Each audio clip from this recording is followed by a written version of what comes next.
कैसे हैं? I hope आप सब लोग बहुत अच्छे होंगे। तो देखिए आज का जो सेट हम देने वाले हैं वो बिहार पुलिस के लिए, ठीक है। तो बिहार पुलिस का ये हमारा 5वां सेट है। 4 सेट ऑलरेडी हमने पहले दे चुके हैं 25-25 प्रश्नों का। तो 100 प्रश्न हमारा कंप्लीट हो चुका था और आज फिर 5वें सेट पर आए हैं, ठीक है। एकदम इंपॉर्टेंट प्रश्न, प्रीवियस सालों का जीके जीएस प्रश्न आपके लिए उठा करके लाया गया है। तो चलिए प्रश्न से आगे बढ़ते हैं। देखिए क्या कहा जा रहा है प्रश्न, नींबू का रस का पीएच मान क्या होता है। देखिए नींबू जो हम खाते हैं तो नींबू खाने में हमें कैसा लगता है? खट्टा लगता है। अब जाहिर सी बात है कि पीएच मान, पीएच स्केल में 7 तक होती है और 7 से जो कम होता है उसको अम्लीय कहते हैं। 7 से जो कम होता है उसको अम्लीय कहते हैं। जिसका पीएच मान 7 से ज्यादा होता है उसको क्षारीय कहते हैं, ठीक है। अब जो क्षारीय होता है वो स्वाद में कड़वा होता है और जो अम्लीय होता है वो स्वाद में खट्टा होता है। अब एक बात बताइए, नींबू हमें खाने में कैसा लगता है? खट्टा लगता है। तो जब खट्टा लगेगा तो इसका पीएच मान क्या 7 होगा, और जो 7 होता है ना वो उदासीन होता है। जो 7 होता है वो उदासीन होता है। तो देखिए पीएच मान नींबू का पूछ रहा है तो नींबू खट्टा लगता है, अर्थात पीएच मान हमारा 7 से कम होगा। तो 7 के बराबर नहीं होगा। पूर्वानुमान संभव नहीं, ये गलत बात है। अनुमान लगा सकते हैं 7 से कम होगा, 7 से ज्यादा नहीं होगा। तो आंसर हमारा सी हो गया, ठीक है। तो नींबू स्वाद में खट्टा, इसीलिए इसका पीएच मान 7 से कम होगा। चलिए आते हैं अगले प्रश्न पर। देखिए वैद्युत परिष्करण के दौरान विशुद्ध धातु कहां पर एकत्र होती है? जब हम सब वैद्युत परिष्कृत किया जाता है इसके दौरान जो विशुद्ध धातु है वो कहाँ जमा होती है? बर्तन में, विद्युत अपघट्य में, कैथोड पर या एनोड पर। तो जो अशुद्धियां होती है वह कैथोड पर जमा होती है, ठीक है। इसीलिए इसका आंसर क्या हो जाएगा? 52 का सी हो जाएगा। चलिए आगे बढ़ते हैं अगले प्रश्न पे। क्या करा, निम्नलिखित में कौन सा सबसे सशक्त स्कंध है? Zinc chloride, aluminium chloride, barium chloride या मैग्नीशियम क्लोराइड। तो सबसे सशक्त स्कंध है जो एल्युमिनियम क्लोराइड है। क्या है? एल्युमिनियम क्लोराइड, इसलिए ऑप्शन बी हमारा सही हो जाएगा। चलिए 54 नंबर प्रश्न देखिए, कृत्रिम वर्षा के लिए मेघ बीजन के लिए प्रयुक्त होता, अर्थात कृत्रिम वर्षा के लिए किसका उपयोग करते हैं? Silver nitrate, potassium bromide, silver iodide या पोटेशियम नाइट्रेट। तो कृत्रिम वर्षा के लिए सिल्वर आयोडाइड का प्रयोग किया जाता है। ऑप्शन सी हमारा एकदम सही है। चलिए 55 नंबर प्रश्न देखिए क्या करा, निम्नलिखित में कौन सा द्रव्य अधातु है? मतलब अपवाद वाला जो अधातु है वो किस अवस्था में? द्रव में, मरकरी, ब्रोमीन, जल, एल्कोहल। तो अधातु है ब्रोमीन जो द्रव अवस्था में है, ठीक है। तो ऑप्शन बी हमारा सही हो जाएगा। चलिए फटाक से एकदम इसी प्रकार तेजी से लगाइए। यदि मलजल का पूर्णतः ऑक्सीकरण कर दिया जाए तो नाइट्रेट का स्वरूप क्या हो जाएगा? अर्थात नाइट्रेट किस में बदल जाएगा? नाइट्राइड में, अमोनियम में, नाइट्रमाइन में या नाइट्रेट में। तो जो नाइट्रेट है वह नाइट्रेट में ही बदला रहेगा। इसीलिए ऑप्शन डी हमारा सही हो जाएगा। चलिए आगे बढ़ते हैं। क्या कह रहा, भारत में स्वीकार्य ध्वनि प्रदूषण स्तर कितना है? अर्थात ध्वनि प्रदूषण, जो आवाज के कारण ध्वनि प्रदूषित होती है वह भारत में कितना है? 16 से 35 डेसिबल, 40 से 45 डेसिबल, 70 से 100 डेसिबल या 10 से 15 डेसिबल। तो जो ध्वनि प्रदूषण है भारत में वह 40 से 45 डेसिबल है। 40 से 45 डेसिबल ध्वनि प्रदूषण कहाँ है? भारत में, इसलिए ऑप्शन बी हमारा सही हो जाएगा। चलिए 58 नंबर प्रश्न देखिए क्या करा, काजू की फसल पर एडोल्फान के छिड़काव के फलस्वरूप महाविपदा का स्तर तक प्रदूषित हो गया था। किस जगह पर? जो काजू में हम सब एडोल्फान का छिड़काव किया गया था तो वह महाविपदा का स्तर हो गया था। वो कहाँ हुआ था? केरल में, आंध्र प्रदेश, कर्नाटक या तमिलनाडु। तो क से काजू और क से केरल। केरल में एडोल्फान का जो काजू पर छिड़काव हुआ था जिसके कारण महाविपदा आई थी। आंसर ए हमारा सही हो जाएगा। चलिए 59 नंबर प्रश्न देखिए क्या कह रहा, सीमा पार प्रदूषण अम्ल वर्षा का क्या कारण है? सर अम्लीय वर्षा का क्या कारण है? Carbon monoxide, carbon dioxide, hydrocarbon या नाइट्रोजन ऑक्साइड या सल्फर डाइऑक्साइड। तो देखिए जो अम्लीय वर्षा का कारण है वह नाइट्रोजन ऑक्साइड और सल्फर डाइऑक्साइड है। ऑप्शन डी हमारा सही हो जाएगा। चलिए 60 नंबर प्रश्न आइए क्या करा, आकाशगंगा मंदाकिनी को सबसे पहले कौन से वैज्ञानिक ने देखा था? कौन वैज्ञानिक? गैलीलियो, मार्टिन थीम्थ या मार्कोनी या न्यूटन। तो सबसे पहले आकाशगंगा को देखने वाले व्यक्ति गैलीलियो थे, क्योंकि दूरबीन का आविष्कार करने के बाद गैलीलियो ने ही मंदाकिनी आकाशगंगा को देखा। चलिए यदि हम समुद्र तट पर बैठकर दो सूर्यास्त के बीच बीतने वाली समय को मापे तो उससे अनुमान क्या लगाया जा सकता है? जैसे समुद्र के किनारे बैठ जाए और दो सूर्यास्त के बीच की उसको समय को मापे तो इससे क्या अनुमान लगेगा? सूर्य और पृथ्वी के बीच की दूरी, सागर की गहराई, सी कह रहा पृथ्वी की त्रिज्या और डी कह रहा सूर्य की त्रिज्या। तो उससे हम माप सकते हैं क्या, पृथ्वी की त्रिज्या। ऑप्शन सी हमारा सही आंसर होगा। ठीक है, समुद्र के किनारे बैठ जाना है, दो सूर्यास्त के बीच में अगर समय का पता लगाना है तो उससे हम क्या माप सकते हैं, पृथ्वी की त्रिज्या माप सकते हैं।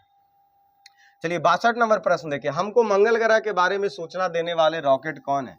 मतलब मंगल ग्रह के बारे में जानकारी जो दिया वो किस रॉकेट के द्वारा दिया गया, डिस्कवरी, इनसाइट 4, एटलस 5 या कैसीन। तो वह एटलस 5 के द्वारा हमें मंगल ग्रह की जानकारी दी गई थी, इसलिए आंसर सी हमारा सही होगा। चलिए अगले प्रश्न पे चलते हैं। एक स्वाह निजी कंप्यूटर जो अपने गोद में रखने लायक छोटा सा होता वह क्या कहलाता, नोटबुक कंप्यूटर, पीडीए या मेन फ्रेम कंप्यूटर या वर्क स्टेशन। तो उस कंप्यूटर को हम सब बोलते हैं क्या, नोटबुक कंप्यूटर। ठीक है, ऑप्शन ए हमारा सही हो जाएगा। चलिए 64 नंबर प्रश्न आइए, देखिए क्या कह रहा। ताजमहल के अंदर का उद्यान को खाली स्थान के रूप में जाना जाता, मतलब जो ताजमहल है उसके अंदर में एक उद्यान है, ये गलत लिखा गया, उद्यान है। उस उद्यान को क्या कहते हैं, मुगल गार्डन, ताज बगीचा, ताजमहल गार्डन या महल बगीचा। तो ताजमहल के अंदर एक गार्डन है, उद्यान है, अंदर में है एक गार्डन है, उसको हम सब बोलते हैं मुगल गार्डन। ऑप्शन ए हमारा सही हो जाएगा। ठीक है, अभी आ जाते हैं अगले प्रश्न। मोतियाबिंद के इलाज के लिए किस दवा का प्रयोग किया जाता है, फेक्सोफेनाडाइन या कीटोकोनजोल या डेनप्रोटेस्ट या इब्रोफ्रेन। तो जो मोतियाबिंद होता है इसके इलाज में जो दवा का प्रयोग करते हैं उस किस दवा का प्रयोग करते हैं, हम सब फेक्सोफेनाडाइन का प्रयोग करते हैं। ठीक है, ऑप्शन ए हमारा सही हो जाएगा। 65 नंबर। चलिए 66 नंबर प्रश्न पे आते हैं। 66 नंबर प्रश्न क्या करा, जो पढ़िए। करा खाली स्थान रासायनिक का एक समूह है जो कोशिका विभाजन और पौधे के गठन को प्रभावित करता है। कौन करता है, साइटोकाइनेसिस करता है, जिबरेलिस करता है, डोमिन्स करता है या ऑक्सिन करता है। तो साइटोकाइनेसिस करता है। ठीक है, साइटोकाइनेसिस के द्वारा ही कोशिका विभाजन एवं पौधे के गठन को प्रभावित करता है। ठीक है, 65 नंबर प्रश्न फिर से देख लीजिए, हमें लग रहा आंसर गलत इसमें लगा दिए हैं कि मोतियाबिंद के इलाज के लिए किस दवा का प्रयोग करता है ना, तो उसमें हो जाएगा लेटनोपोस्ट। क्या हो जाएगा, ऑप्शन सी हो जाएगा हमारा, लेटन पोस्ट हो जाएगा। ठीक है, चलिए 66 तो हो गया। 67 नंबर पे चलते हैं।